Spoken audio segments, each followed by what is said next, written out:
হচ্ছে আমাদের পেঁপে বাগান, আমাদের পেঁপে গাছগুলো মেটে দিচ্ছি। এক এক এলাকায় একভাবে মেটে, আমাদের এদিকে এইভাবে আমরা মেটে দিই।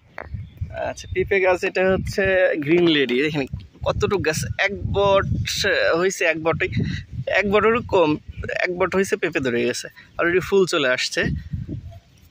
এগুলো হাইব্রিড জাতের, এটি গ্রিন লেডি। আর একটা আছে তাইওয়ান কিং ওই সাইডে, ওইটা সিডলেস, পেঁপের মধ্যে বিচি হবে না। আমরা পুরোটা এখন মেটে দিচ্ছি, কিছু জৈব সার দিয়ে তারপর চাষ দিয়ে এখন মেটে দিচ্ছি। চাষ দেওয়ার জন্য হয়েছে যাতে আমাদের মেটানোর সুবিধা হয়, সহজে আমরা মাটি তুলতে পারি এবং কাজটা দ্রুত হয়।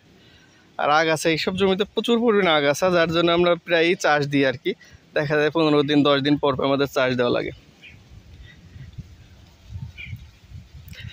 প্রত্যেকটা গাছে যে ফুল চলে আসছে, প্রত্যেকটা গাছে যে ফুল চলে আসছে, এক বট পর থেকে ফুল চলে আসছে। আশা করা যাচ্ছে যে এটা দ্রুতই পেঁপে ধরে যাবে। এখন এই জন্য খাবারটা আজকে দিয়ে দিলাম পেঁপে গাছে।